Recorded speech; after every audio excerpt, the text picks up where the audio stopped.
Yep. Good evening. I'm going to call to order the August 22nd, 2023 Governance Committee meeting at 6 p.m. Mr. Shook, we have a roll call vote, please.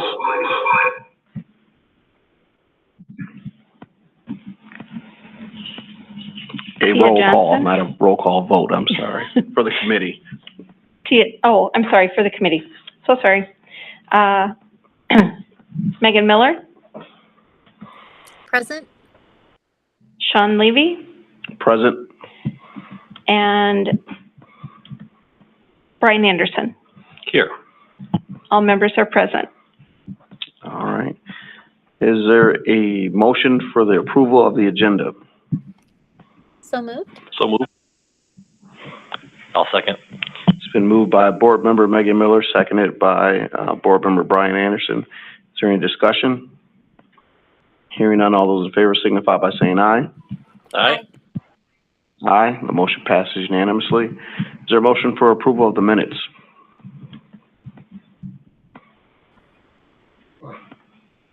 So moved. I'll second. All right, it's been moved by Megan Miller, seconded by Board Member Brian Anderson. Is there any discussion? Hearing none, all those in favor signify by saying aye. Aye. Aye. Aye. The motion passes unanimously. We're on to item 2A, Strategic Plan Priority Finance. School District of Beloit displays its fiscal responsibility by ensuring that every dollar spent enhances and adds value for our students, staff, and community. And we have EUA long-range facilities planning. And thank you, Board President Levy. And what I'd like to do before I actually get started is we do have a few people in the room, and I'll have them, of course, introduce themselves when I turn over the conversation to them. Attached is the presentation for tonight. It's also attached on board docs for anyone to view. But as you know, we have been working towards our long-range facilities planning, and we've asked the EUA team to, of course, assist us in that work. They've been working diligently in this conversation for the past few months now, maybe 4. That's kind of what it feels like, or more. And I will say it's been a pleasure to work with them thus far. We, of course, have asked Findorf to come on and help us with some of our pricing of our conversation as well. And naturally, with this conversation, there's going to be, thoughts and decisions that we'll have to make in the future. But like we promised earlier in the school year, and I'm looking at both you all and you all here, sorry, because I'm on camera. Can look at the camera, right? Because I'm right next to me. One of the things that we have done in the future, one of the things we will need to do in the future is continue to have these conversations. But what we wanted to do was follow up from a conversation that we had back in, I want to say, late May-ish. And like we talked about, this is the follow-up conversation to kind of give us an update of kind of where we are in the process. And without further ado, I'd like to turn it over to the team, who will introduce themselves. Thank you, Dr. Garrison. You can advance the slide. So my name is Charlie Robertson. I'm a project manager with EUA. Board members and Dr. Garrison, thank you for having us. I'm Andy Lyons, also with EUA, communications and engagement specialist. I'm doing a lot of pre-referendum related work. I work out of the Madison office. Good evening, everyone. Dave Shimoleski, Senior Project Manager with Findorf. Recently brought on to the team, happy to be here, be the main point of contact for Findorf in our efforts to help out with the district and with EUA on the facility assessments, pricing, as well as outreach. Some other team members will be helping out with that as well. And my name is Aaron Zutz with Findorf. I'm a director of project management. I provide leadership for our team and throughout the company for our K-12 education work. Very excited to be here tonight and to be part of this process with you in the community. Thank you, everyone. You can advance the slide. Here tonight, Dr. Garrison has asked us to give an update on the facility assessment process, which is a big piece of the long-range master planning and facility study. And this assessment, we're architects and we're builders here, and yes, we're known for planning and designing projects and building projects, but really this is about this facility assessment phase is really an objective process. We're not designing or building anything. We're just doing our research and walking through all of your buildings, just taking stock of what you have, the condition they're in, how well they serve your curricular goals, and how well they serve your student capacity. You can advance. On the screen now is the timeline or schedule, if you will, for completion of the facility assessment. The bottom line is the facility assessment will be complete at the end of November. We plan on step by step revealing this information as it's completed to you at the October and November governance board meetings. The three main elements of the facility study include the conditions assessment, which I'll be talking about here momentarily, the capacity and utilization study, as well as the educational adequacy assessment. Advance. The first of which I mentioned is the conditions assessment. It's also called the capital needs assessment. This involves EUA and the Findorf team walking through all of your buildings, around the buildings, on the site, making observations of the physical conditions of those buildings, and then scoring from repair or replace immediately to brand new of everything on those buildings and sites. With that information, and Findorf will be talking about this momentarily, costs will be applied and identified for those repairs or replacements that are needed immediately, within 2 years from now, 5 years, 10 years, etc., to help inform the capital improvement or capital maintenance plan. Advance. The second of three major elements of the facility assessment is the capacity and utilization. Capacity study is exactly what it sounds like. We're looking at student capacity, but also we're looking at how well the buildings support that capacity. So we'll be looking at that third Friday count, as well as just how well the square footage of the classrooms support the capacity. And then when we say utilization, what that looks at by the way, we're looking at specifically the secondary levels of education there, understanding how often classrooms are utilized by students. We have rules of thumb that we go by there, and we try to give you a unbiased, objective assessment of rooms being overutilized. For example, if they're utilized every period of every day, then teachers don't have a chance to prepare for the next class, if you will, or if classrooms are only being used one period a day. So we give you those extremes, and that's, again, an objective analysis, and we will work with the school district to determine what the threshold is of unacceptability there. Advance. The last major element is the adequacy assessment. Here, we are walking through the interior of your buildings and your learning spaces, making objective observations about how well these spaces support your curricular goals. So this is unlike the conditions assessments, which is looking at a quantitative element of the buildings. For example, window is broken, window needs replacement. In the adequacy assessment, we're determining how well they support learning, teaching, again, the curricular goals. For example, a kindergarten room does not have a window for natural light, and studies show that natural light improves focus and motivation and well-being and test scores, etc. And so we might make that comment, again, objective information based on modern learning principles for which a school of District of Beloit to make an opinion of the matter. Next. And now I'm going to hand it over to the Findorf team to begin talking about specifically how the conditions assessment, again, that first piece of the facility assessment, and how costs are developed out of that. Thanks, Charlie. So as Charlie mentioned, in the facility studies phase right now we're at, so we are participating along with them in those facilities assessment walkthroughs to go through and see what we see, collaborate with EUA then on identifying, again, the immediate needs and needs in the future, or things that maybe do not need to be addressed at this time. And then what we can do is, we have a robust pricing database looking at how how far out the improvement may need to be done and what kind of impacts inflation would have on that, to put a perspective inflation on that cost, so that you can have a long range plan and put together and get a whole picture of what the facilities need is going to be over a period of time. So again, using the facilities assessment to prioritize, we can help to hone in on some conceptual budgets for what could need to be done in these facilities, near future and long range. Go next slide, please. So some more detail of what would be and would not be included in that assessment. So the walkthroughs, the assessments are somewhat on the surface. We're not digging into the floor, cutting things up, tearing open the roof. We can see what we see visually to inform us on how, we can see what could be a problem based on visual inspections. But at the point of where we're at, it's not any kind of destructive analysis type of thing where we're digging in, doing demolition destructive ways to get more information. But we do use the assessment walks and our experience and work with the UA to help to put together a conceptual budget.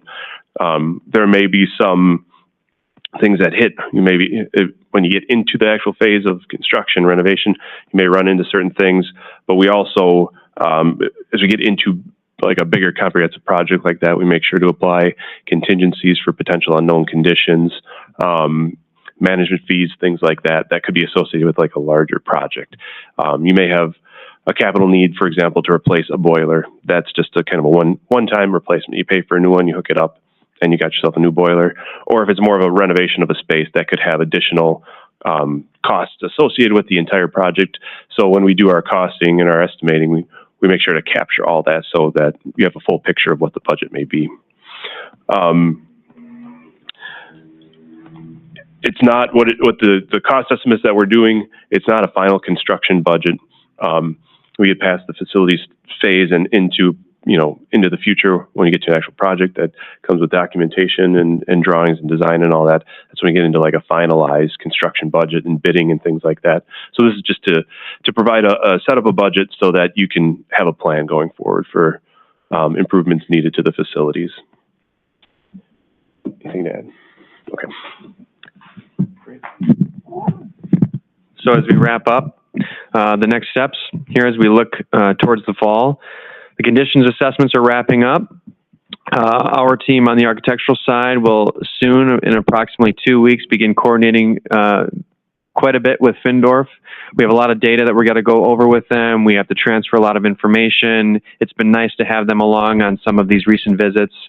The educational adequacy assessment was completed in the springtime when school was still in session. With the reconfiguration happening, we're going to be going back, and so we're not calling final on that until we get eyes back in the schools with the reconfigured situation.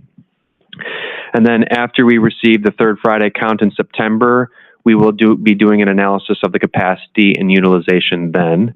Our plan and strategy is to come back to you in October 24th, I believe, to report on the conditions assessment along with Findorf, and specifically the capital maintenance and cost element.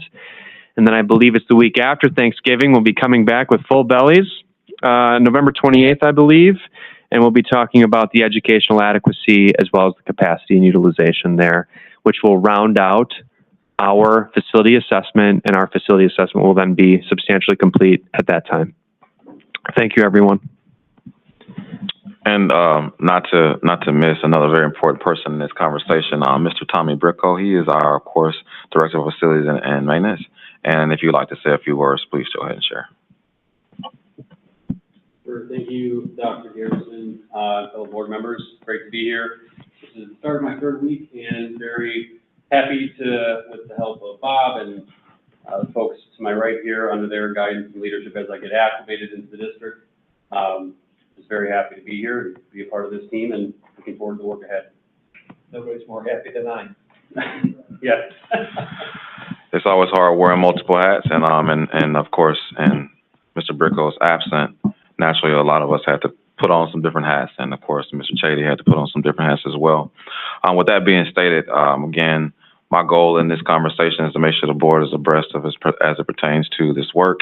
You know, finding that natural space for us to have these conversations seems to fit better in these opportunities. With that being stated, if the board, of course, will at any time if the board would like me to, of course, bring these certain conversations to the full board, I can do so as well. Tying the of course, the utilization study. I mean, not the utilization study, the facility study. Tying with that conversation, I just want to make sure I add that, you know, naturally we are always looking to improve our enrollment. And the more kids we get, it looks a little different. And looking at our overall enrollment, we will have a overall number coming to you all as well from the, help me with that, what's the name of that report called? The report is called, The enrollment study? The enrollment study, thank you. With the enrollment study coming, that'll also give us a better snapshot of kind of what we look like as a community as a whole. It's not the only snapshot, but it gives us, again, another snapshot of kind of how we're looking as a community as a whole as it pertains to our enrollment overall in the District of Beloit. With that being stated, I will open it up for questions from the team.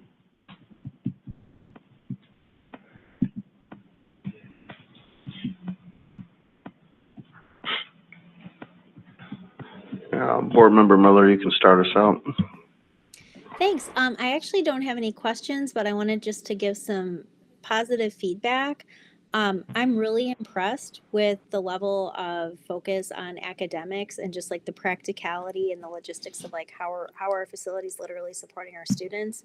And I bring that up because I know one of the big, a lot of the rationale, well, like I think largely the rationale behind our current reconfiguration plan with moving the middle schools had to do with just those day-to-day logistics of how are we going to best, like at a classroom and student by student level, serve our kids. And so I just really appreciate having that in-depth analysis and then being able to share that out with our community when that's complete. Like this is where we're putting kids purposefully to support their learning in these ways. So I just really appreciate that there's that focus. Thank you.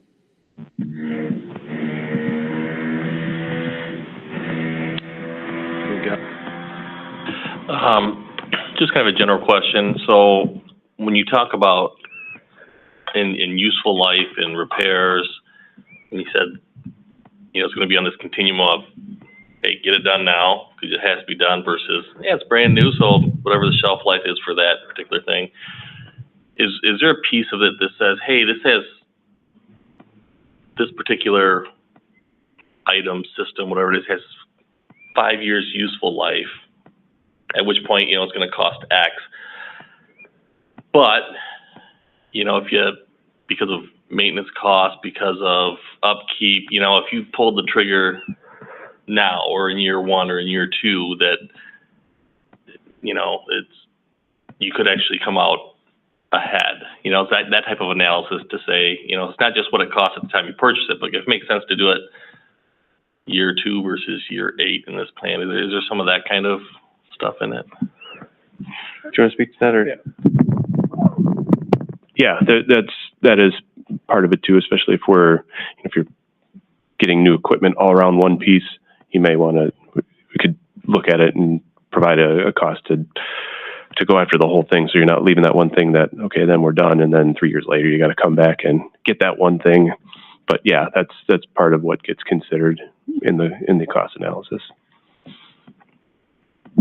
If I can add to that too, when it comes to maintenance on certain systems, the mechanical, electrical, and plumbing engineers that are on our side of the table, I'll say, who work and coordinate with your mechanical, electrical, and plumbing trade partners, really that goes in, when they start to say, yeah, this is reaching its end of life, they take that into account in terms of just maintenance costs. So that's kind of inherently part of specifically mechanical HVAC equipment is what comes to mind, and you know, the more mechanical water elements as well, like water heaters, for example.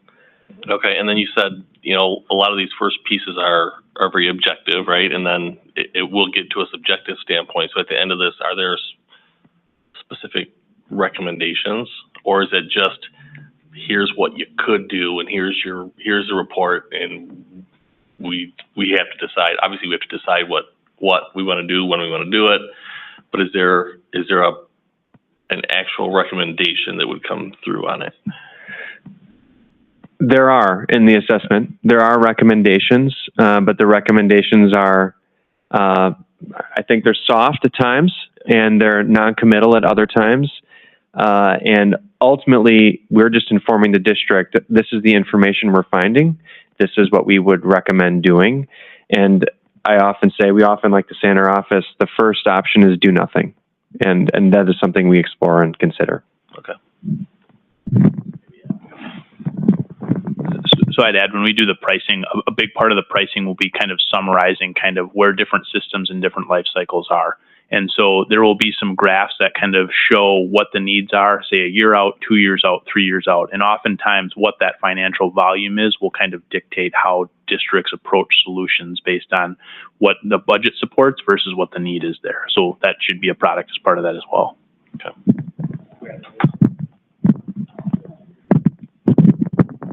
Just to tack onto that, so we're in kind of a initial needs analysis phase. What often stems from that phase is what's called option development. So once we have this hard data in hand, at some point, should the district so choose, we can start exploring these different options that might include, some mechanical fixes, but also, potentially some learning environment fixes as well. Mm-hmm.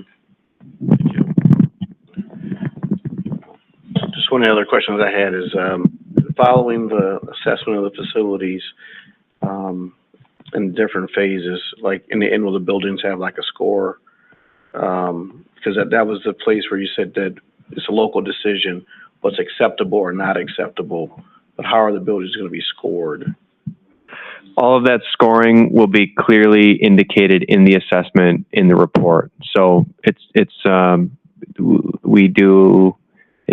differs, and we haven't decided yet, but right now it's a score of 0 through 5. 5 meaning brand new, and this is in terms of conditions assessment. 1 would be this wall has fallen over. This wall needs to be replaced. It's an immediate action. The adequacy assessment, which was more of the qualitative piece, that's got a different scoring mechanism, and that gets into decimal points, and there are going to be appendices with multitudes of data that, for those of you who like that data, it'll be there for you. But that'll also produce an aggregate score, again, once we get the capacity and utilization study to round it out, and then each building will be kind of scored, if you will. And we very often get, well, how did you do that? You're just coming up with these scores. There's all of this backup information, and we can adjust the formula based on the district's liking. But it's all relative to buildings within the district. Okay, thank you. If there are people are not on the committee, if you have questions too, you can jump in. Well, I'll jump in one more while we think about it. So we have buildings that don't have students in them right now. Those buildings are going to be part of the study and with some future use recommendations or holding costs, like all that kind of stuff. So let me address that. Naturally, we have to, in the facility study, we go through and we look at what each building has been used for, naturally, and of course the cost of repair, naturally, and then of course, like Mr. Robertson, I always call you your first name. I don't want to do that publicly. Mr. Robertson, there's an option to do nothing, right? Or there's other options that the board would have to also explore as it pertains to the possibility of selling, as it pertains to the possibilities of renting the space. I mean, there's a lot of different possibilities that we'll have to look at. Agreement with the cities, possibly. I mean, there's a lot of different things that we'll have to look at. EWA's job, and of course our partner's job, is to really take a look at what we have now and give us numbers to determine our next possible steps. And again, like Mr. Robertson mentioned, doing nothing is also as an option. But we'll have to look at those things when we get closer to that time frame. That works. I'd also just like to add on that real quick. The team walked through McNeil last week, I believe, 2 weeks ago. They spent a good 3 hours in that building, due to go to Wright School, former BLA, next week. And then in addition to that, they will also go to the Eclipse Center, because we leased the auto bay, that I think it was the former Sears auto bay, maybe, question mark. Yeah, so we leased that for our high school academic programming. It's not a facility that we own, but we're gonna treat it as if it was for this very, equitable process of identifying the needs of that space as well, and is it really meeting our needs there? So.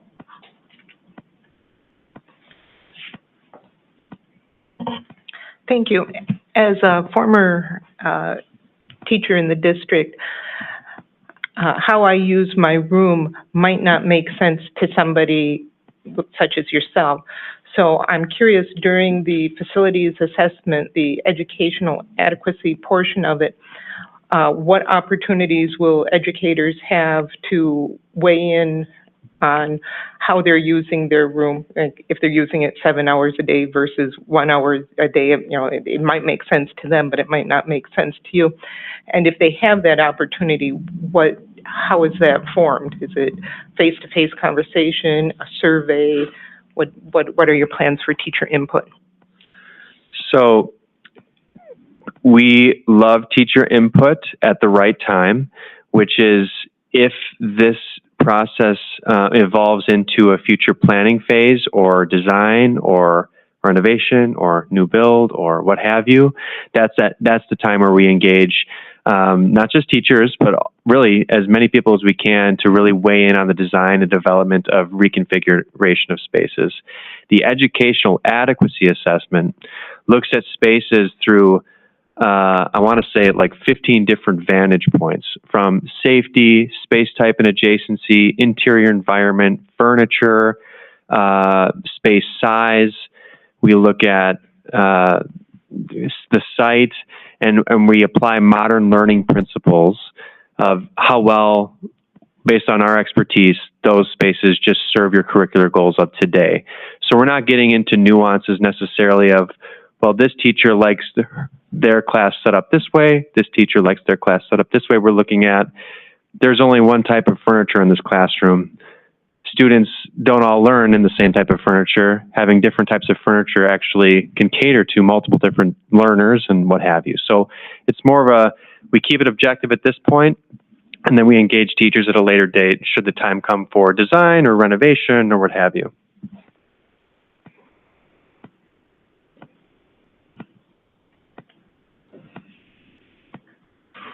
Megan, you get your hand up again? I do, sorry.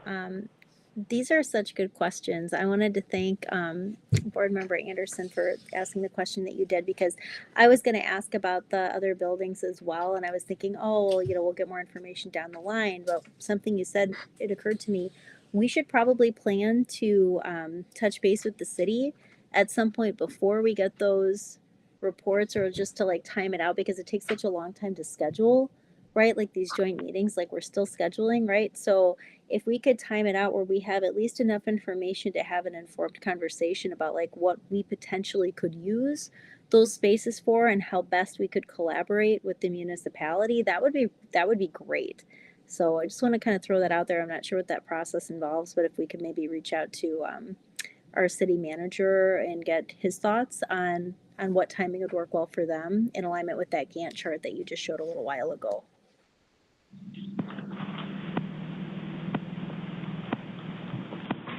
Okay, anybody else? Any other questions? All right, we do appreciate the work. It is important to help us understand overall need and help us to better prepare. Like as we get to questions or referendum, along with operational, but also capital. These were some resources that we didn't have our last time around, and it'll be helpful for us in our planning as we try to figure our way through some obstacles. So it'll be very helpful. We thank you. Thank you. Thank you. Thank you very much.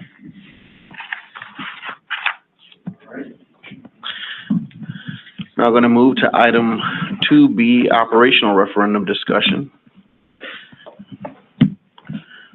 All right, and so continuing with the strategic plan priority around finance, one of the things that we want to do is to kind of not just only make sure that we cover what we're doing from a facilities conversation, but also from an internal perspective as pertains to operational referenda. We know that there are some conversations that we've already broached as pertains to our budget and some of the needs that comes with the state of our budget.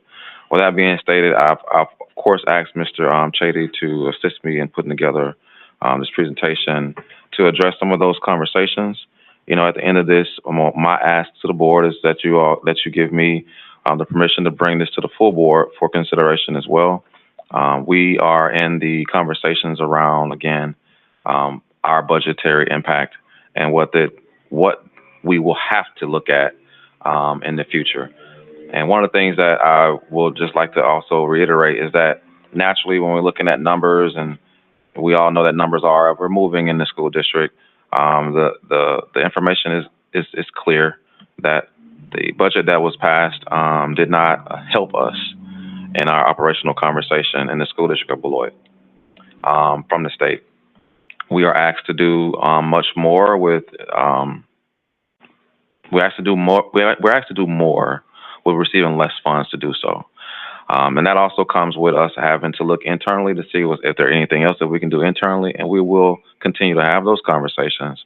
But at some point, you know, as a school district, we will have to again broach this conversation naturally with some of the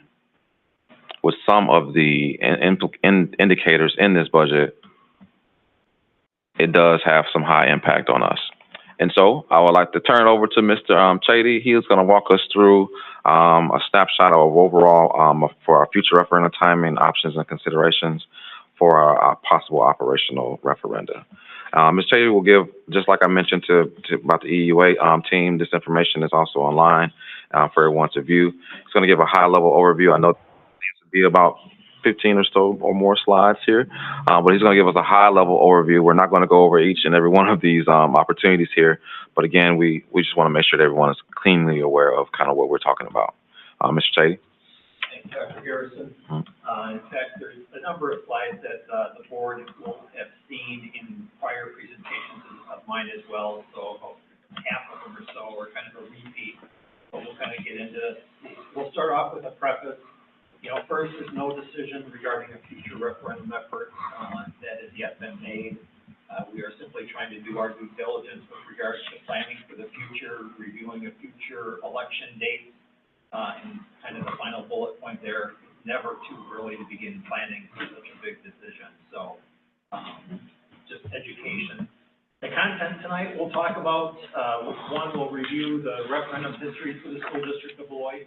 Of course, the results of the April 4th, 2023 referendum questions. We'll touch base on those. We'll look at our operational needs. We'll talk about the capital improvement needs. That's kind of a repeat of the facility needs assessment. We'll look at limitations and outcomes of referendum, talk about future election dates and possible referendum dates, considerations, and then again, provide the board with an opportunity for some discussion and Q&A time as well. So, review of the referendum history for the school district of Beloit. Believe it or not, in the last 31 years, the school district of Beloit has only had 4 referendum questions on the ballot. 2 of those passed, and then 2 of those unfortunately did not pass this past April. But in comparison speak, I just want to kind of point this out. In 31 years, school district of Beloit had 4 questions on the ballot. Charter had 7. Clinton had 14, Parkview had 18, and Janesville had 10 referendum questions.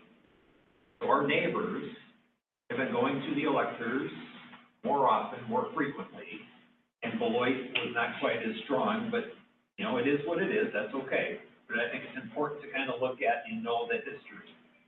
So when we look back at the May 14th, 1992, the question there asked for the borrowing of $26,275,000 to issue debt, passed overwhelmingly, 3,149 in favor, just under 2,000 opposed.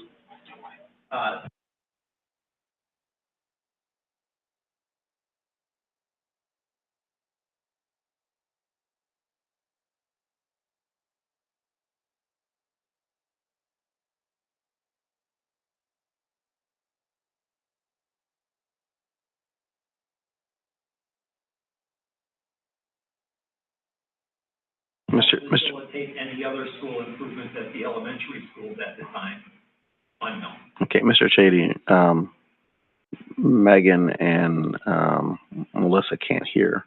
Can you hear now, Megan? Board President Levy, I think I'm hearing through your mic. Can you hear me now?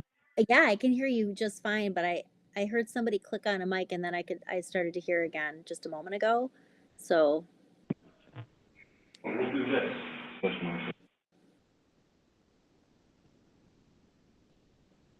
Mr. Chady's going to start talking this. 1, 2, there. Yeah, perfect. Thank you so much. Sorry to interrupt. So we'll rewind. No, thank you. Mr. Chady back to, let's go back to Beloit Memorial's renovation was so long ago, and when people like Brian and I were in high school. That's where you were at. So you guys probably know what took place and what didn't take place. So, okay. So anyway, back in 92, $26+ million worth of investments, undoubtedly that entailed Beloit Memorial.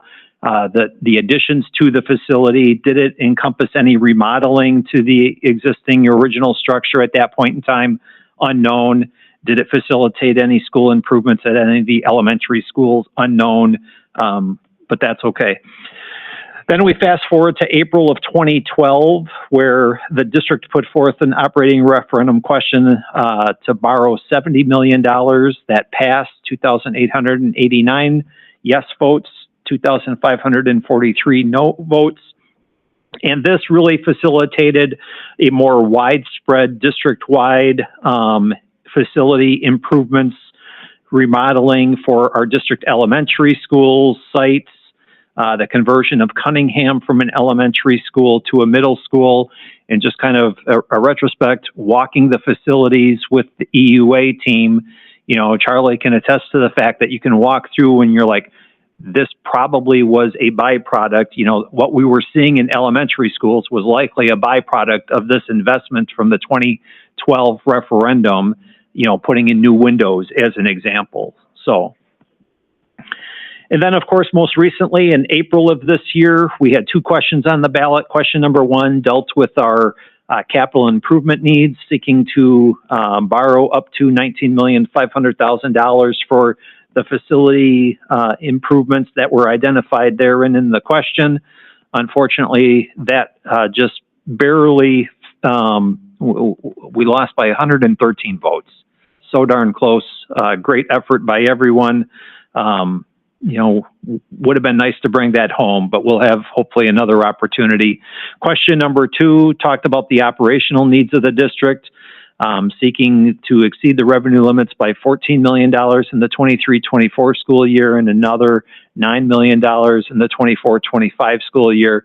And you can see that was defeated by 406 votes. So that kind of talks about our past. We'll also talk a little bit about the impact on the state biennial budget. And again, these next series of slides you've seen before, so I won't spend as much time on them. There were really 2 key pieces of legislation that occurred here at the state level within the last really 4 months or so, one being 2023 Wisconsin Act 11 that addressed the increase in the low revenue limit ceiling, but it also increased per pupil payments to support educational needs of district residents attending elsewhere. And then the state biennial budget, 2023 Wisconsin Act 19, increases our per pupil revenue limit by $325, but it also removes some high poverty aid, increases some special education reimbursement rates, and some other things. The big impact, unfortunately, for Beloit was the 2023 Wisconsin Act 11, though it did increase the low revenue limit ceiling to $11,000 per student for most districts. So it provides a new revenue opportunity. It also increased that educational payment for district residents that were attending elsewhere because of open enrollment, private school choice, or independent charter schools. The key to this is, while that $11,000 per student low revenue limit ceiling is there, it unfortunately does not apply to the school district of Beloit because of our failed April 23 operating referendum. So we are thus restricted by state law from utilizing that additional revenue limit authority for 3 years. You know, what does that mean to the school district of Beloit? It means that we're unable to receive an approximate $4 million in additional revenue, which would come from a combination of state aid and local property taxes each year. So over the 3 years, we're essentially out $12 million worth of revenue. And on top of that, then we also have those additional expenses to incur and pay as well. There is a provision within the legislation that allows us to recapture those dollars in the current year. So if it were to happen, you know, in a future year, you can't collect the $4 million that you lost. But in the current year moving forward, if the school district were to put forward an operational referendum question, which is supported by the voters, then we can increase our revenue limit back to that $11,000 mark. You'll see that in a little bit in a slide. Also talked about increasing the per pupil payments to other district residents attending elsewhere. So open enrollment of our students are going to Beloit, Turner, Clinton, Orfordville, Parkview, et cetera. We'll see increased payments for that. We'll see increased payments to Rock County Christian with regards to the private school choice. And we also will see our expenses increase due to district resident attendance at the Lincoln Academy through the independent charter school. And then a chart kind of the overall impact of those educational expenditures. We anticipate that we're going to see our district expenses increase by over $2.1 million to support district residents attending these other school options. However, we'll receive no revenue to pay for it. So we're talking about needing to reallocate $2.1 million from elsewhere within the budget in order to facilitate those payments. Kind of the overall big picture slide again that you've seen before, the negative impact to the school district of Beloit is approximately $6,125,000. That's all in the red, of course. Looking forward, then we're going to talk about our operational needs. I'm sorry, Mr. Chitty, can you go back to like our costs out of the budget? The budget, this is, and I'm just gonna, you're summarizing that basically, even though there are increases in the state biennial budget, the increases that go out to other educational options that we pay for our resident students, this budget, we're coming out minus $6 million. Correct. $125,000. Unfortunately, that is correct. Yes, we anticipate that our net negative impact is about $6,125,000. Yes. Okay. Yep. So our operational needs kind of speak for themselves, I think. You know, we have a replenishing fund balance. The district has spent down a good portion of their fund balance over the previous couple of years. We anticipate that our fiscal year ending on June 30th of 2023 will likely end up in a deficit budget as well. We're working on the 23-24 operating budget with the intention of bringing that to the board here in September. That also will likely have a deficit budget, none of which are good. They are what they are. We're in the position that we're in, but we need to work out of it. You know, we talk about the inability to utilize those additional revenue limit authority, i.e. the loss of that $4 million annually. One of the challenges that we have is just inflationary cost increases outpacing our revenue growth. Best way to summarize that is, you know, the CPI for bargaining units that began July 1st, 2023 is 8%, though our revenue growth is less than 1%. In fact, to be honest with you, it's probably a negative number. So, you know, we've got that challenge. And then let's just add one more challenge on there. We've got the looming fiscal cliff as our pandemic recovery funds, specifically like ESSER 3 grant, expires on September 2024. When those monies fall away and we are utilizing those monies for our day-to-day operational purposes, we'll need to find a different way or reduce those day-to-day ops. Looking at our capital improvement needs, you know, we've got the long-range facility master plan project underway. Expect that completion in November of 23. That will certainly provide great guidance to the district as far as what is needed today, what is needed in the future that we need to begin planning for. We'll also identify needs based upon priority areas in schools. The needs of the April 23 capital referendum project continue. They don't go away because we weren't unsuccessful in passing that referendum. Those needs still exist. Perhaps the priority of those needs in the content of that question perhaps need to be different. So we'll look to do that. And we also need to seek public support and continue funding to sustain and improve our community assets of our schools.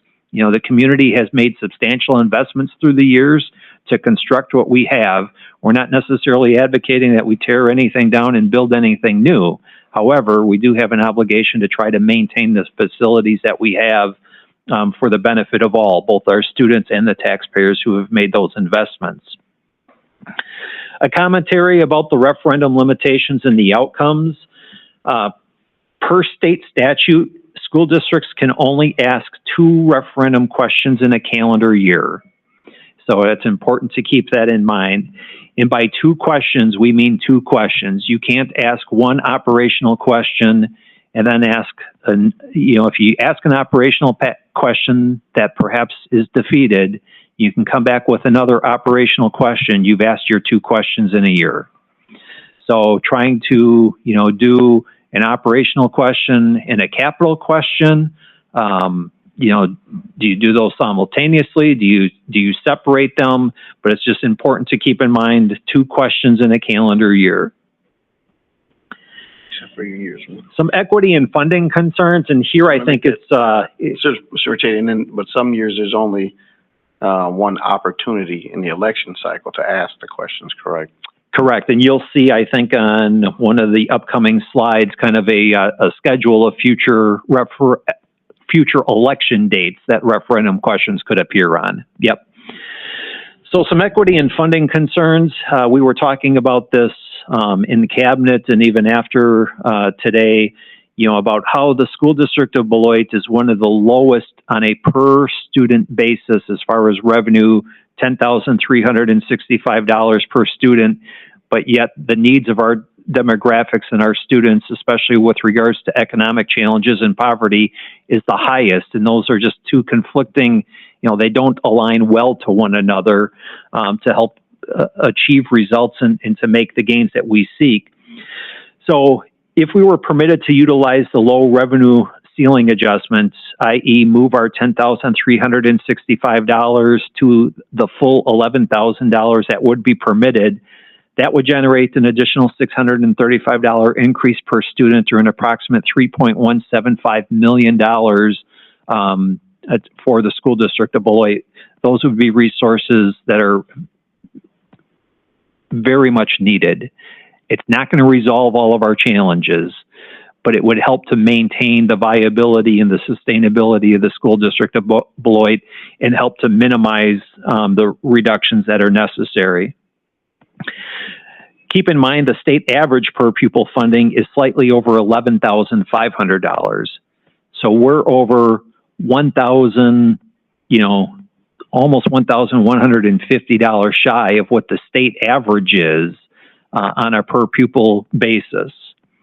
So there are certainly some equity concerns there where, Beloit does not have the ability to generate the revenues that other school districts do.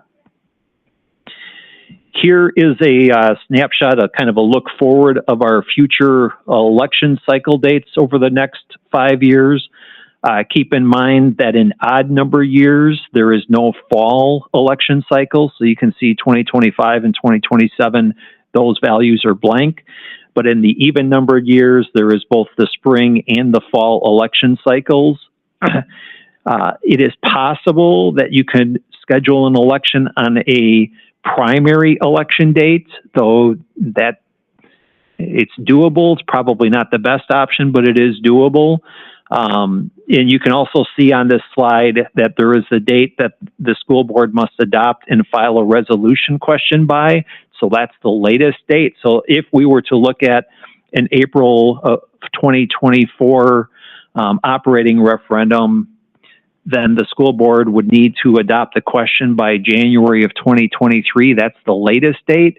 To be very honest with you, if that was something that the board was looking to do, I would strongly encourage that we look to adopt the question, perhaps even by Thanksgiving, certainly before Christmas. The sooner the better, so that we can begin our education, our campaign, and get stuff rolling. So, but again, 2 questions in a calendar year. Some considerations.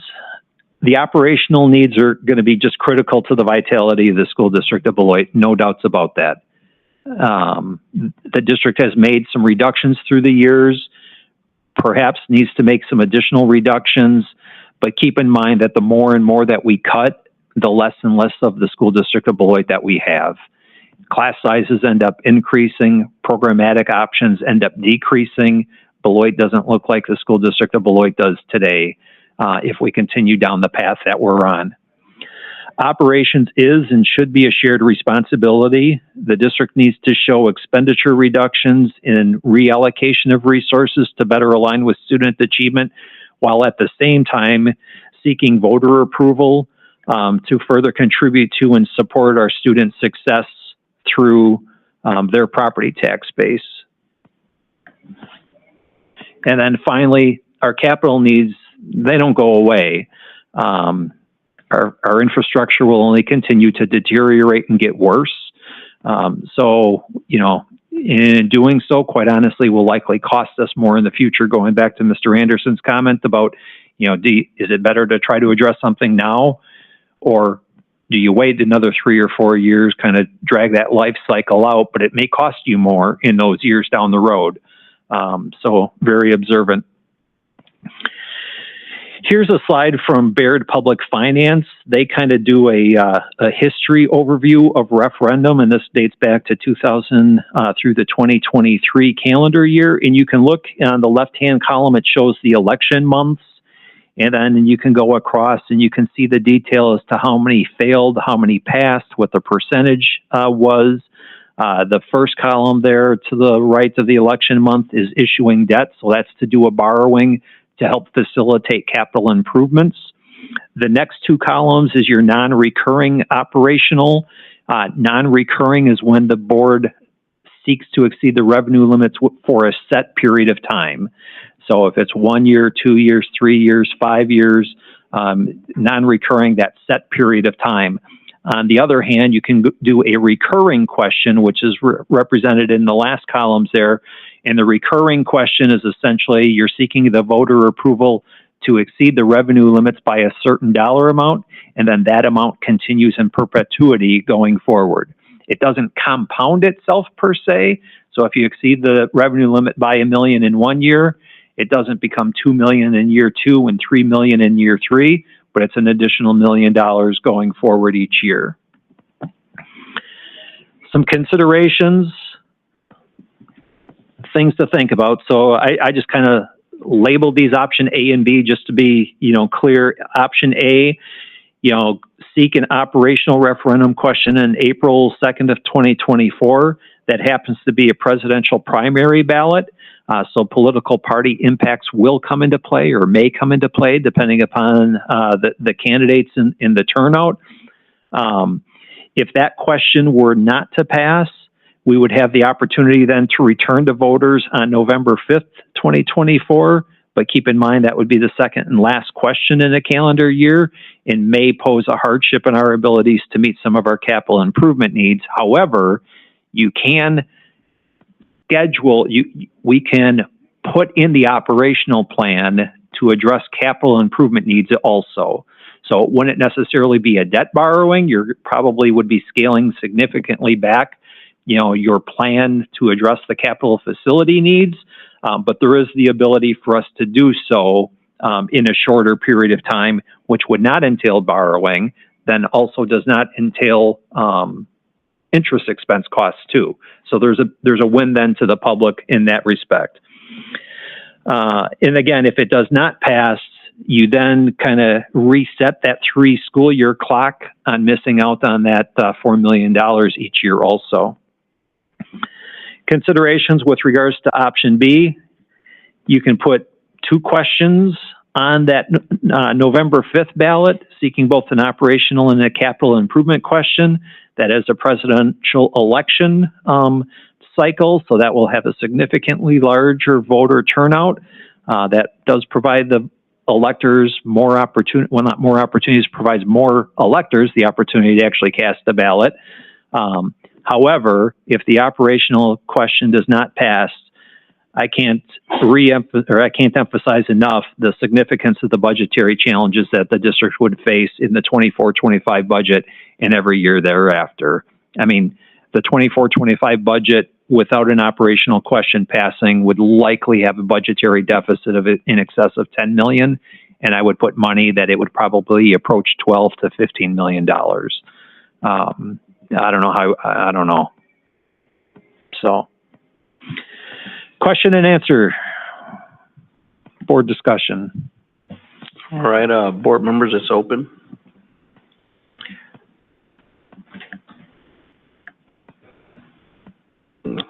Megan Miller. Hi, thank you for that. I kept getting kicked off online, so I just had my camera off to try to save bandwidth or something. So sorry for turning off my camera. So hey, so that was an amazing presentation. Thank you so much for all the information. I like to take every opportunity that I can to point out that our state budget surplus is currently at $6 billion with $1.8 billion in their version of Fund 10. So it's really unfortunate that as a school district, we have to sit here and have another discussion about placing that funding burden again on our taxpayers. But of course, for all the reasons that you've delineated, that seems very necessary. So I have two questions framed under I am fully in favor of going to referendum because it seems like it is the necessary thing to do for our students since they're being so terribly underserved by our state legislature. I'm wondering, one, if at a later date, and you've done a nice job in this PowerPoint, if we could delineate clearly what the opportunity cost was, like, so you've got it for capital, but I'd be curious for the operational end, what was lost to our students, staff, and when I say staff, I mean like all encompassing teachers, paras, custodial maintenance, everything, what was lost by not passing the operational referendum this last time around? And then I'd like to see kind of like the positives and negatives, like what could be gained by passing an operational referendum in April. And if we don't, I kind of want to see like what the opportunity cost would be if we don't pass that. And then my second question would be, in your professional opinion, when do you feel like it would be most advisable to go to referendum? To that question. One of the things that I've tried to work on is, making sure that the information is as clear as we possibly can present it, and then of course allow the board to, make the rational decision on how we can move forward. When you're thinking about when we should go to operational referendum, well, right now we have a deficit, and right now we're up under a deficit, moving forward as well. Right now, the only way to get rid of that is to pass a referendum. And so the when to that question to me is, naturally as a district administrator, I would say as soon as possible, which the next time would be for us would be in April of next year. That comes with, again, bringing this to the full board for permission for us to proceed with looking at an operational referendum and start that whole conversation of what that actually looks like, what our numbers will actually be, pulling people together to have these deep conversations from the community, getting a consensus from the community around what would be a good number to move forward with, bringing that to the board for consideration, naturally, making a question out of that while we're in those conversations.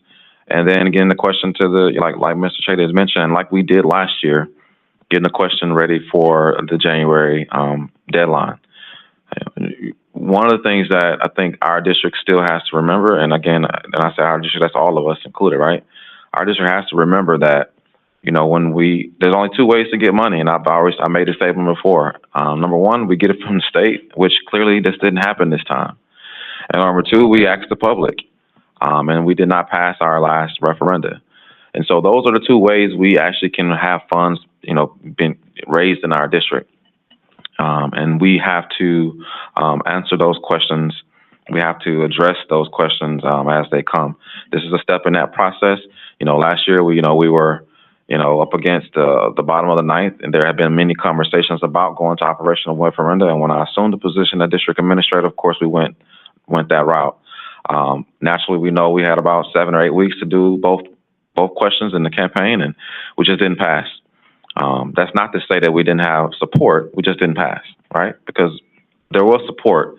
We just didn't have enough voters to say yes over the other. So we did have support both ways, and I think we have to kind of look at what that actually looks like now moving forward. So to answer your question again, from the district administration, right now we are up under the deficit. Right now we have these concerns. Of course, we didn't get the support from the state, and so for me, it's about how do we start to regain those funds, and it only comes as soon as we get a past referenda. And that's just. Yeah. Oh, no, I didn't mean to interject. I was just going to say thank you so much for that. That really helps clear things up for me and my participation in this discussion. But I just did have a quick follow-up, and it's a question to my fellow colleagues on the board. So board members, what I would be interested in doing, because there are so many both blatant and nuanced issues that we just heard tonight with this beautiful presentation, which I'd like to thank Mr. Chady and Dr. Garrison for preparing, because this was just really comprehensive, and really appreciate your work. So given that we are being penalized by the legislature for failing a referendum, as is every other district that went to referendum in Rock County this past April, and given that the less than 2% increase in special education reimbursement is not even touching closing the $1.5 billion funding gap that we currently have in Wisconsin, which we are disproportionately adversely impacted by. There's just all this information. What I would really like to do is I would like our board to pass a resolution to go to referendum, and I would like us to clearly delineate in very plain terms all of our collective rationale for why our board may vote to go to referendum. I think that this would be twofold. One, it would be of service to us in our kind of continued conversation as a board, and it would put just right there in black and white in front of us, these are all the reasons. And two, I think it would help our community to see why there is such zeal from our board to go right back again to referendum this April after having unsuccessfully put 2 questions on the ballot last April. So I'm curious what board members, what your thoughts are on that, the idea of us passing a resolution that clearly delineates our reason and rationale such that was reflected in the presentation tonight in order to go to referendum.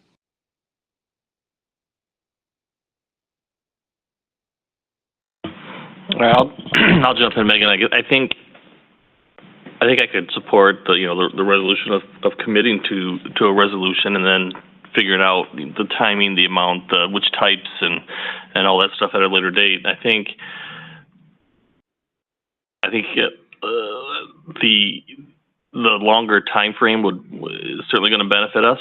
I think a piece of this is boiling this information down into these educational bits that people are going to understand. So I'm just a banker, but people call me and ask me, well, what do you think of this referendum thing, right?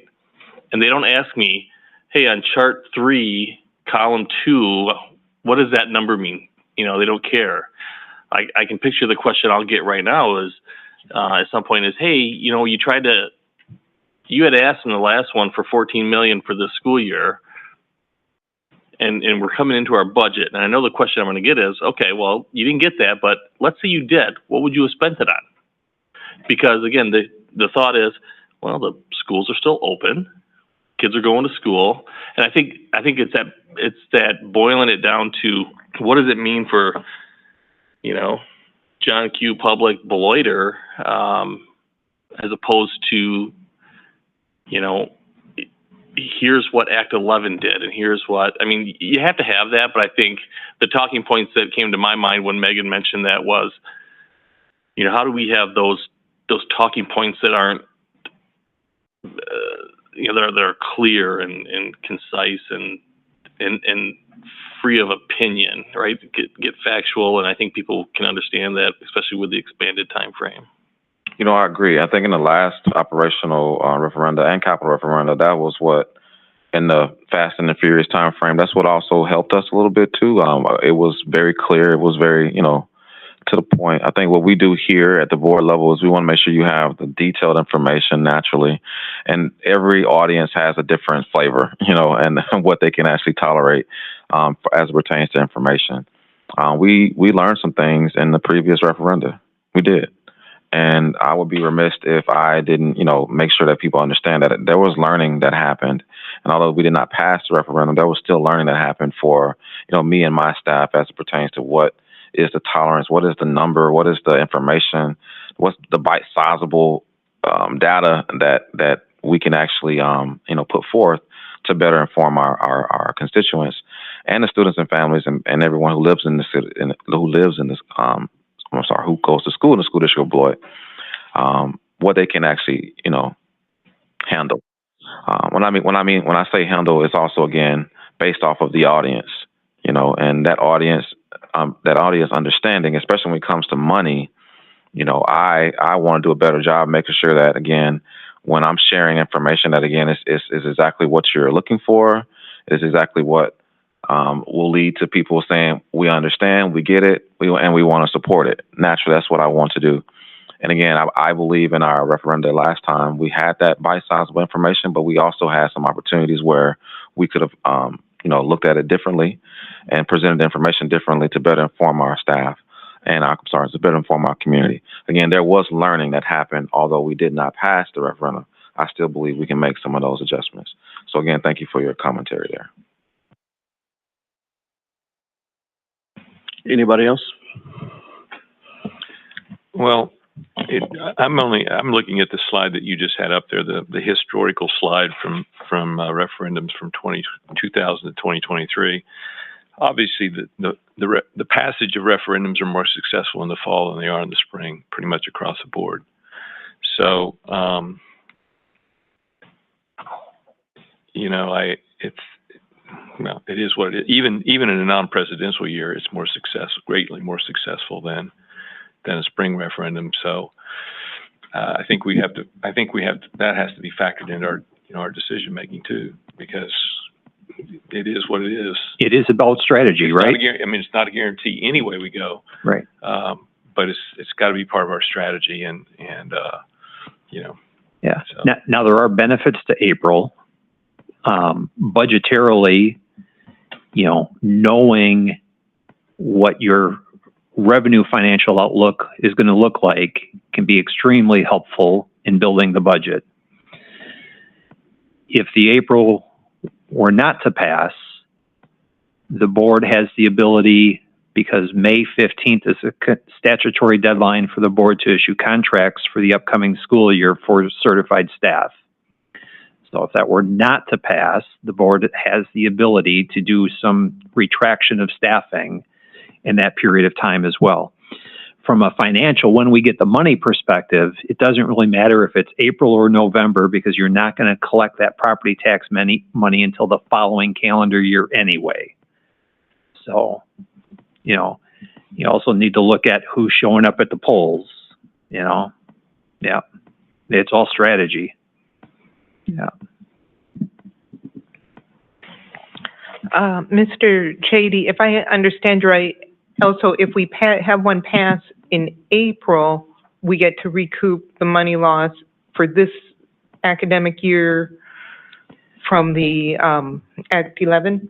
We would not, I don't believe. We'd have to go back and look, but it would be for going forward. So if we were to, let's see here, if we were to get one to pass in April of 24, we would not have the ability to recoup because the property tax levy would have already been set. So it would be for the 24-25 school year then is when we'd have that. So we're going to be out $4 million regardless. Yep. The cost of all of this still goes back to if we don't go in April, well, of course naturally we have to go in November. But if we don't go in April, we're still on the books and not getting any additional support. And again, strategy is very important, and I want to make sure that the school board understands again that yes, strategy is very important, and we will course, bring this information to you for a decision. But again, what we know now is that we're not getting any extra help from the state. And that does have a huge impact on our budget. Anybody else have any other questions before I start asking mine? Okay. Buckle up. So this is,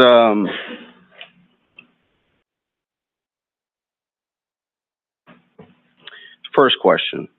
Our fund balance as it stands right now is at about $9.8 million. Around there. I would anticipate it to be slightly less than that, but I think you're in the correct ballpark. Yes. All right. So I start with the fund balance because as we're going to talk about our budgets, and we can talk about the 21-22 budget, the 22-23 budget, because those are the two deficit budgets that necessitated spending out of fund balance. There's various reasons. The first question is going to be, when you look at what you've seen in those past budgets, our position in the district of having the leadership from the superintendent position and the financial position is that all that we needed was not there at the time. And when you get elected, you're elected and you're in the seat at the time. You throw the pandemic in there at the same time, and there's some decisions that need to be made and positioning of certain things. So the actions are that in those 2 years, there was deficit spending, and we covered that out of the fund balance. So the fund balance is at the state it is now. So, even though we came up short at the poll, the point is, if you don't have money, you have to ask for money. That's what we did, is we asked for money. We explained to the community what the situation was. And even if we begin to talk about, so this is the question about and I think even from the time we asked for money in April 2023, we've also, at the same time, before we asked for the money and up until this day, we have taken steps to reduce expenses. The whole right sizing of the district. If you serve 7,500 kids and now you serve 5,500 kids, what is the response? We closed 2 middle schools. That's a response. We're about 100 people down. That's a response. Those are the adjustments that didn't happen before. And, as a board member, some of these things are things that had not been addressed at different times, but as you come, you deal with what's in front of you. And so the time to ask for money was April 2023, because now the next time to ask for money, which we'll all have to decide together, is, I don't know, is that April 2024? Is that November 2024? Is that April 2025? And those others, and those other years. So the presentation of things can be what it is, but sometimes you're left with, there's different choices that got to be made, and you're looking at the finance. Even if we reduce, so like this year, we're projected to have a $4.4 million deficit. I know we're audited. Where are we kind of going to be at? So our auditors will be in district. They're working remotely yesterday, today, tomorrow. They'll be here in person Thursday and likely Friday as well. We anticipate that the fiscal year 23 budget will end up with a deficit of around $1.5 million. All right. So if we end up with a deficit of 1.5 million, that means we didn't end up with a deficit of 4.4 million. But it also means that your fund balance went from 9.8 to 8.3. Right. And the district's fund balance used to be above 20. Right. So I'm going to get to that part. So you got to understand that hitting a home run would be great, but we're projected to be $4.4 million down. The unfinalized figures are we might be about $1.5 million down. can I add real quick to your thought? You know, and actually there's a bigger thought here. I think there was a budget that was also passed that was like $10 million or more back in October, I want to say spring. And so the amount that we have cut is actually greater. Mm-hmm. Okay? Because that's what it is. We was at 10 million. This is just as last year. Then we got it down to 4, and now we're almost at the 1.1 as a deficit. So for me, well, for the school district, I should say, we've shown tremendous ability. I hate to say ability. We've shown tremendous opportunities where we've made some cuts and we've made some changes and we decreased almost $8 million down. And that's a huge thing. And I just think sometimes when we use the 4.4, naturally that's what we were working from when I assumed the position. But really it was coming from 10. And so $10 million, that's a deficit number. And so these are the things that I want to make sure that everyone understands, is that these conversations are ongoing, and naturally we're still working through our audit. But I just want to make sure I put that into the atmosphere as well. So some of the considerations that we needed to come to, because of course our ultimate goal in policy 662.3 talks about our ultimate goal is to avoid short-term cash flow borrowing. Did we have to borrow this year? I know we prepared the paperwork, but did we have to actually borrow? The district did not utilize the line of credit in the 22-23 school year. Should have, but did some maneuvers to avoid that. We will not have that opportunity in the 23-24 school year. Right. We will likely have to execute our line of credit and short-term borrow. Right. So for 23-24, as you said, when we start the year, we'll be starting possibly in a deficit. What will that look like? I know that's our preliminary budget, but where might that be to begin with? We believe that to be in the ballpark of $7 million currently. Okay. And so with the fund balance, as we close the 22-23 year being somewhere less than 9.8, in the next year, 23-24, we're projecting that we're going to start out 7 million down. That potentially, got short-term borrowing and all, but potentially your fund balance is going to be wiped out. If we're true on our revenue statements and if we're unable to mitigate expenditure reductions and savings, then that would be accurate. So again, why do you ask for money in April 2023? So you don't not have money come April 2024. So now it's August 2023. And we're saying at this time in August 2024, we might have, if we haven't done anything to change the potential of deficit of 7 million, not having the fund balance to cover that. So we're asking this question of, when should we ask the public to help us again? There's 2 opportunities in 2024, correct? That would be correct. Yep. That's April and November. Yep. You get 2 questions. You can ask them both in April. You can wait till November and ask them both in November, depending on what you're asking for. So since we were in 2023 and we only had one opportunity to ask, we asked a operational and a capital question in 2023 because we couldn't let that opportunity pass. Now, in following what the state had provided us, which is, if you can't get it from the state, ask the public, we did. We had no anticipation of what the state would do. The state has provided increased funding, but because we asked and the public said no, now we're penalized for taking the measure that was there. So if we would have passed and it didn't. I'm fine with that, because I think our responsibility as a board was just to put this in front of our community so they understand our financial position and say that, hey, this is where things are at and this is what we need.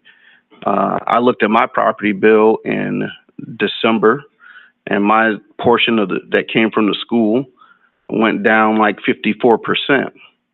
And the way we crafted that, our ask was part of it was to restore fund balance, and that would have made the taxes, for people the same the next 2 years.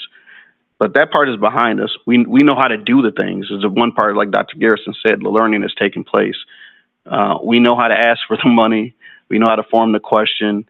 We've had the conversations. That's why, we're in this space, and something still needs to be done. So do you have, for 23-24, we're looking at negative $7 million. Now, have you used the Baird model, the Baird tool yet, to kind of see where we might be in 24, 25? Yeah, Mr. Duff is working off of the Baird model. It's still based on last year, so it really hasn't been updated, but it still provides a decent projection forward. With 23-24 having an approximately $7 million deficit, 24-25 is going to be much more significant than that. So we'll just say greater than or equal to 7 million in 24-25. Oh, significantly greater. Okay, significantly greater than 7 million without a referendum. Correct. So we'll just say 24-25 is going to be greater than negative 7 million is what we're projecting now. Again, you're probably in that 12 million range. Okay. Yep. Without a referendum. Without a referendum. Correct. All right. And there's no way to address, there's no savings account to go back to.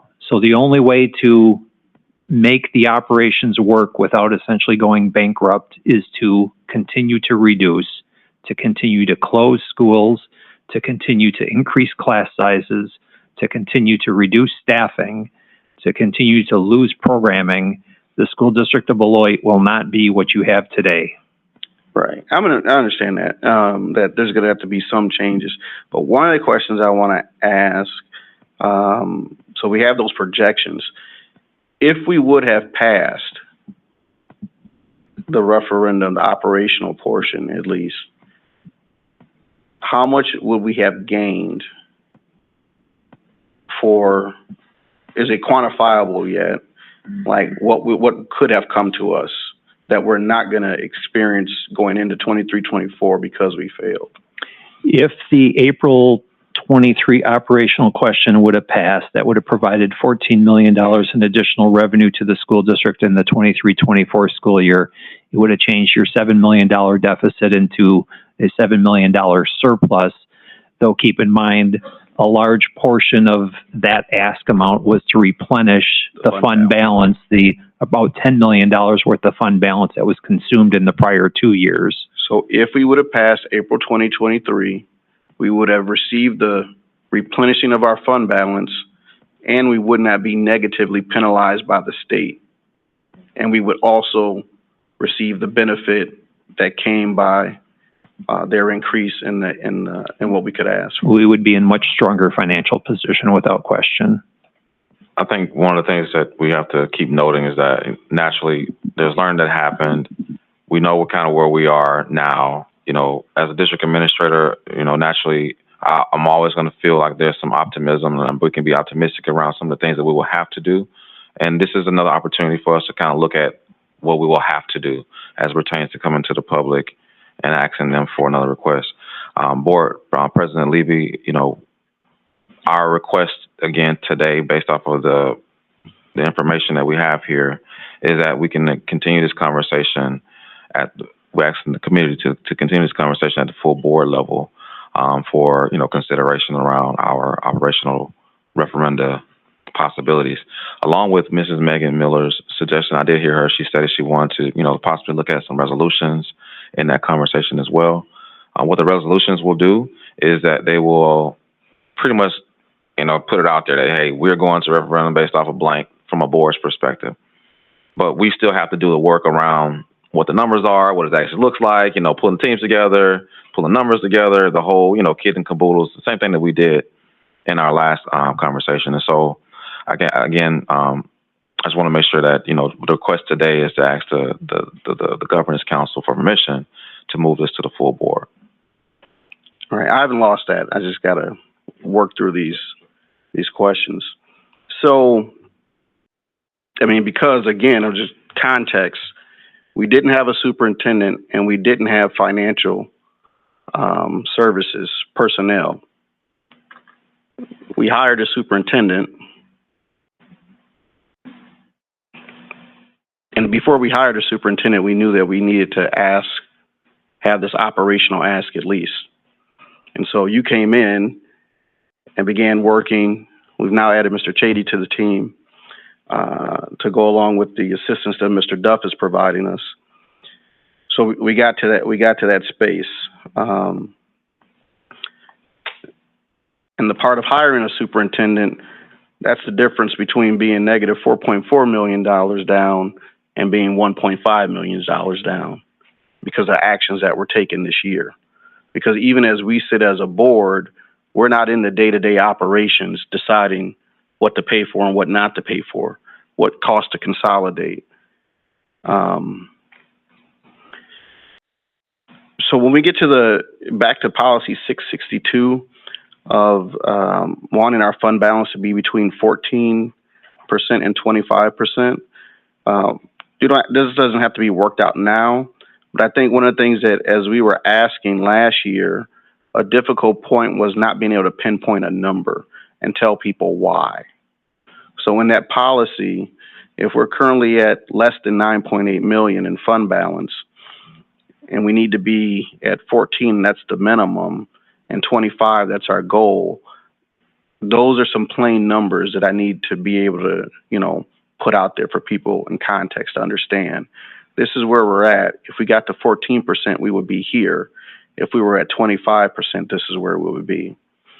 And then also in that policy, it talks about being at 18% at a minimum year-end balance. So also, like as a guidepost, what is that 18% number?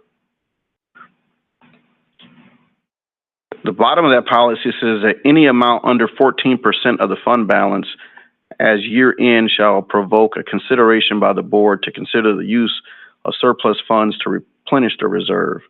So that policy tells us to do some things if we find ourselves less than the 14%. So as it stands, when we look at what we didn't gain, currently, because we did not receive anything because we lost at the ballot, we've got to sit out 3 rotations here of being able to access that. But if we were to go to ballot in 2024 and we're successful, then we've only lost this 1 year and we're not sitting out for the next 2 years. Any dollar amount on that? I mean, can we go and ask for $1 and everyone says yes, and then we're able to proceed? Like, what are the mechanics of that? Sure. Thank you for that question, because that's an important thing to consider as well. So really, the $4 million comes from the revenue limit, which is essentially made up of 2 main funding sources: state equalization aid and property tax. State equalization aid is based upon your expenses in the prior year. So the first year of the operational revenue limit override or the authority is really going to be borne on the property taxpayers. So we can't necessarily go out and ask the property taxpayers to allow us to exceed the revenue limit by $100, because then they're thinking, well, everybody's got a penny, right? Here's my penny, I did my part, but then their property tax bill shows up and it's a $200 and something increase, and then they're asking the what the question, right? So we got to be very, we'll have to make sure that we really do our homework and educate and communicate well that process. The important thing to think about is in the first year, that increase is going to be borne by the local property taxpayer. We'll receive additional state categorical aid, equalization aid, in years 2 and, going forward thereafter, because our expenses will have the opportunity to increase So kind of now just a framing, is it true or is this framing correct that if we don't take action and ask, we're costing ourselves?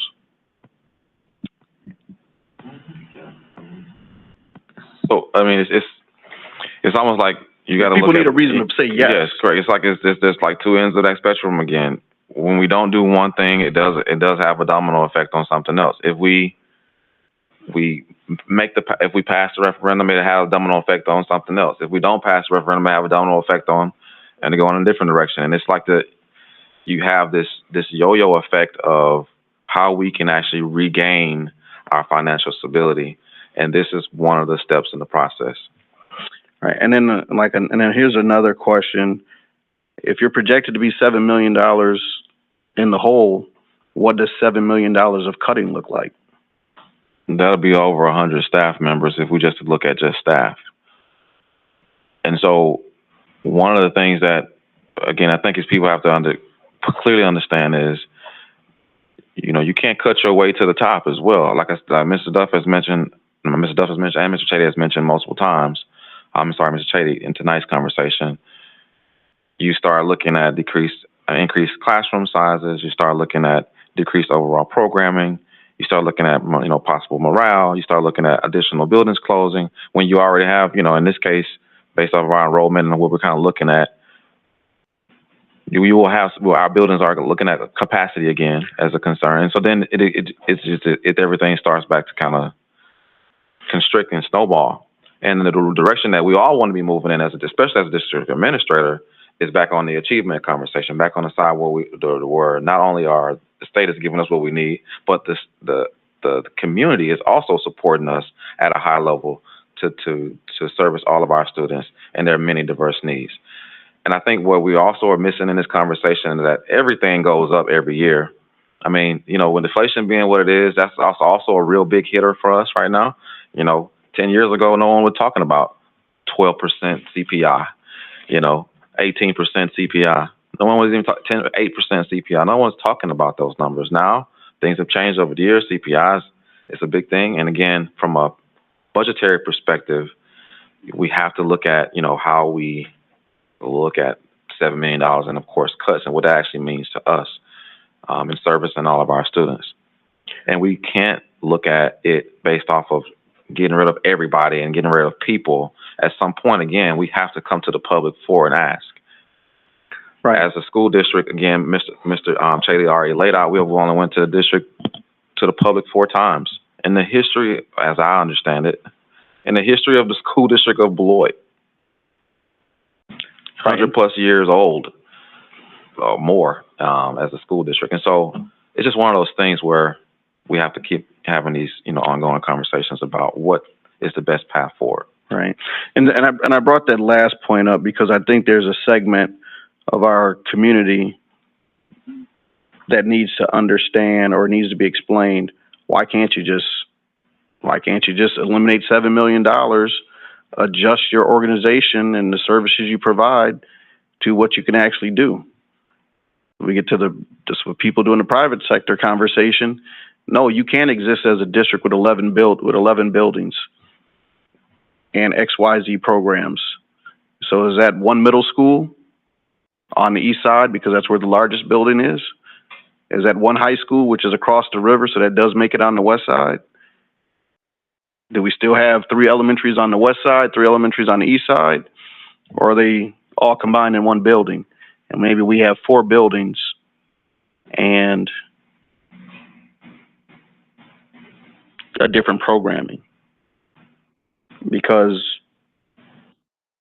we got to do something, and we got April 24 and November 24 to do it. So that's the for me. Megan, I see your hand, but to me, I think that's the context that, now that we know what the state has done, if we say yes, we have to sit out this year because we said no last time, but we know there's an increase coming for us. And then there's some other things that we need to do. So, it didn't happen overnight. And I think one of the things that we see is that we've got time to make some decisions. We talk about our EUA work. and what that will help us see is what are the conditions of our facilities. That might have to change the order of operations of when we ask for something to be done with facilities, because you'd like to know you got a district first, and then the buildings that you have can be serviced. But it's August, very nearly September. We started this conversation last year in November, right after we hired the superintendent. And we were to the wire in January, setting our questions so that we could make the ballot in April. So the thing that I would say is, I am in favor of moving the conversation to the full board because there are others that are not here tonight. And, it'd be great to have a 7-0 vote, and people will vote how they want to vote on the issue, but it takes 4 people. So whether it's 4-3, 5-2, 6-1, or 7-0, as we're looking at these conditions together, as our administration is presenting them to us, we've got to make some determination about what we're going to do for our district.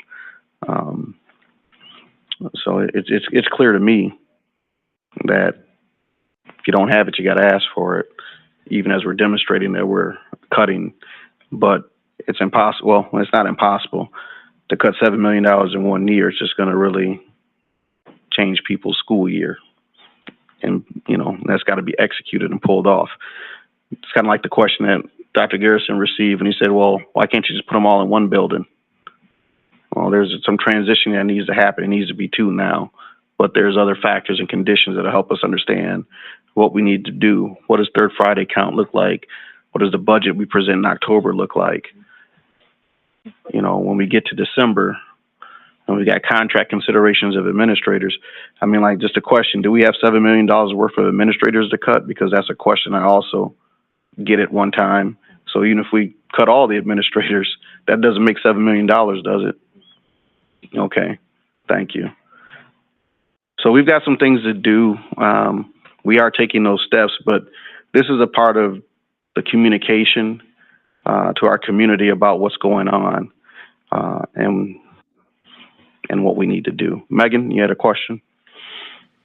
No, I was just going to say I appreciate all of this information, and I think I'm in favor also of moving this forward to the full board, and I'm hopeful that by moving on this early, maybe that's an opportunity to highlight like these facts and like a snapshot, maybe very visual way, like, other, on average, the other county school districts have gone like 20 times to referendum, and, this would be our 5th, just to kind of like insert these little FYIs so that we can kind of help message just facts, right? Just like message factually, like the stuff that probably needs to get out there, because Brian Anderson, very much to your point, we can't, we have to uneducator speak all this, right? And just put it in very, plain and simple terms, really lay out the very black and white costs and benefits so that people can make informed decisions either way.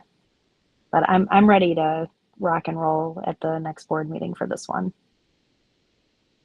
All right. So that approve. So I just want to make sure that the governance council is approving us moving this to, is in favor of us moving this to the full board. I would So is love there a to make motion? that motion. Yeah, I so moved. I'll second. It's been moved by Megan Miller and seconded by board member Brian Anderson to move this operational referendum discussion to the full board. All those in favor? Is there any? Is there any discussion, Brian? I just want to say one thing. I think, Board President Levy made a good point. I want to see it go to the full board because I think there's 7 of us, and those are the votes we get, right? And I think those are the people that will decide if we let the public decide, right? And so then, to his point earlier, we're going to put our best recommendation forward, and then we talk about roles and responsibilities. It becomes the public's role and responsibility to vote, and we respect what they did, right? So I think moving this to the full board is this early in the process compared to the time we.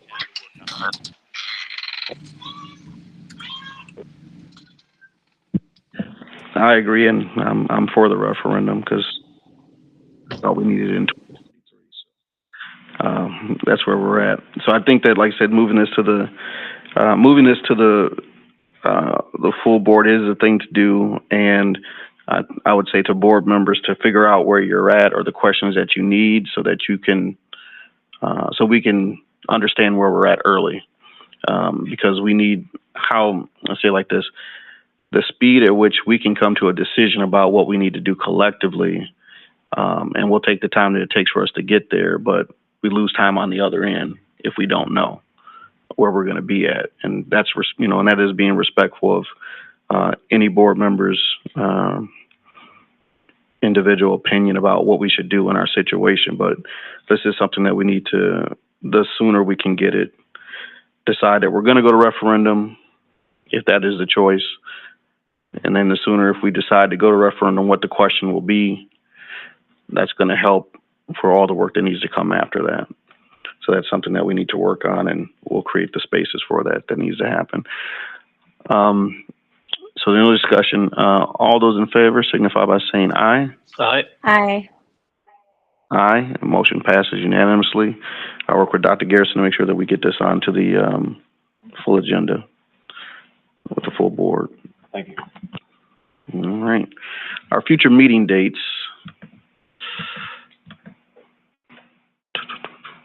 Trying to find the right.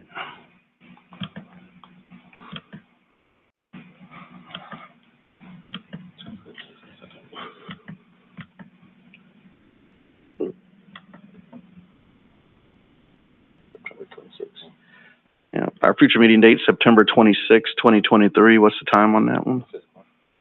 At 6 o'clock. And is there a motion for adjournment? So moved. Second. It's been moved by board member Brian Anderson, seconded by board member Megan Miller. Is there any discussion? Hearing none, all those in favor signify by saying aye. Aye. Aye. Aye. Motion passes unanimously. We're adjourned.